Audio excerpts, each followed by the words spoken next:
Hello, स्वागत है आप सभी का। आज हम देखेंगे एक और नई कहानी जिसका नाम है चंद्रशेखर आज़ाद। बच्चों, भारत को आज़ादी दिलवाने में अनेक महापुरुषों, देशभक्तों एवं वीर पुरुषों का योगदान रहा है।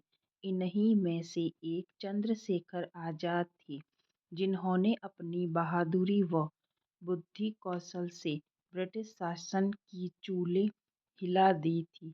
सन 1921 की घटना है। देश में अंग्रेजी शासन के विरोध की भावना जोर पकड़ रही थी। जगह जगह पर विदेशी कपड़ों की होली जलाई जा रही थी। विदेशी कपड़ों, विदेशी वस्तुओं और शराब की दुकानों पर धरने दिए जा रहे थे। लोगों के हृदय में स्वराज की भावना भरने के लिए जगह जगह पर जुलूसों और जलसों का आयोजन किया जाने लगा।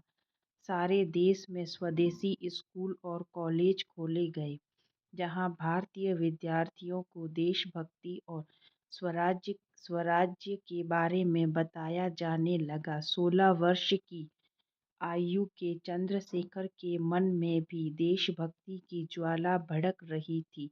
वे उन दिनों बनारस में पढ़ रहे थे। उनके देश प्रेम या देश के लिए कुछ कर दिखाने की भावना का यह आलम था कि जहाँ जहाँ भी स्वयं सेवक सत्याग्रह करने या धरना देने जाते, वहाँ वहाँ चंद्रशेखर आज़ाद उनके पीछे साथ हो लेते। एक दिन की बात है। चंद्रशेखर आज़ाद अपनी उम्र के कुछ बालकों को अपने साथ लिए हुए जुलूस के रूप में बनारस के बाजारों से निकल रहे थे। उनके जुलूस को पुलिस द्वारा बार बार अनावश्यक रोका गया, और तो और एक अंग्रेज घुड़सवार पुलिस अफसर ने जुलूस में शामिल एक बालक को बूट से ठोकर मार दी। यह देख देशभक्त बालक चंद्रशेखर आज़ाद का खून खौल उठा। उसने तुरंत एक पत्थर उठाया और उस अंग्रेज सिपाही पर मारा। पत्थर सीधा अंग्रेज अधिकारी के माथे पर लगा और खून की धारा उसके सिर से बह निकली। एक सिपाही ने आज़ाद को पत्थर मारते हुए देख लिया था। चंद्रशेखर को पकड़ने के लिए वह सिपाही उनके पीछे भागा, लेकिन आज़ाद उसे चकमा देकर भाग निकले। पर चंद्रशेखर आज़ाद के माथे पर लगी चंदन के तिलक को वह सिपाही न भूला।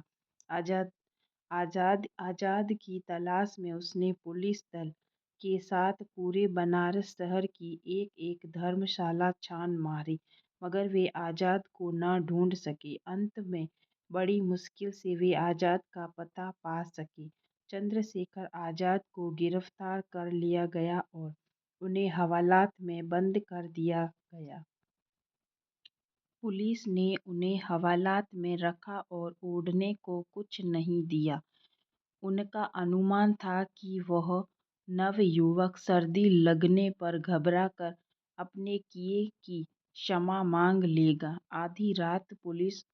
आधी रात को पुलिस अधिकारी जब जागा तो उसे अचानक चंद्रशेखर आज़ाद का ख्याल आया। उसने सोचा कि जरा हवालात में बंद नवयुवक के हालात का जायजा लिया जाए।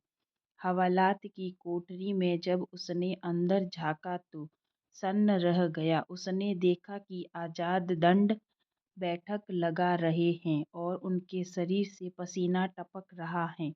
यह देखकर वह अधिकारी आश्चर्यचकित रह गया।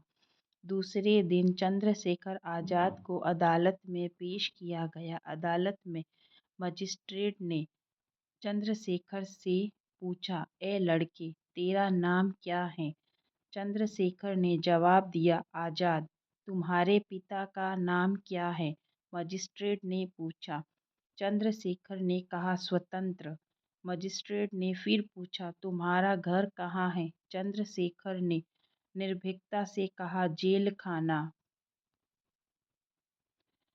आज़ाद के उत्तर से मजिस्ट्रेट चिढ़ गया। उसने गुस्से में उन्हें कठोर दंड देने का निश्चय किया। उसने आजाद को 15 बेत का कठोर दंड सुना दिया। चंद्रशेखर के सभी कपड़े उतरवा दिए गए। जेलर के इशारे पर उस देशभक्त युवक को नंगे शरीर पर बेतों की चोटें पड़ने लगी। पहली बेत की चोट पड़ने पर आजाद गरज कर बोले, भारत माता की जय। इसी प्रकार लगातार 15 बेतों की चोट सहते हुए वह नवयुवक भारत माता की जय, भारत माता की जय कहता रहा। बेतों की चोट की मार से आजाद के शरीर पर गहरे घाव बन गए। उनसे खून निकलने लगा, पर आजाद वैसे ही निर्भीक बने रहे। पूरे बनारस शहर में यह बात चारों ओर फैल गई। सारा शहर इस देशभक्त बालक की बहादुरी पर आश्चर्यचकित और खुश था। हजारों की संख्या में लोग जेल के दरवाजे के बाहर खड़े हो गए।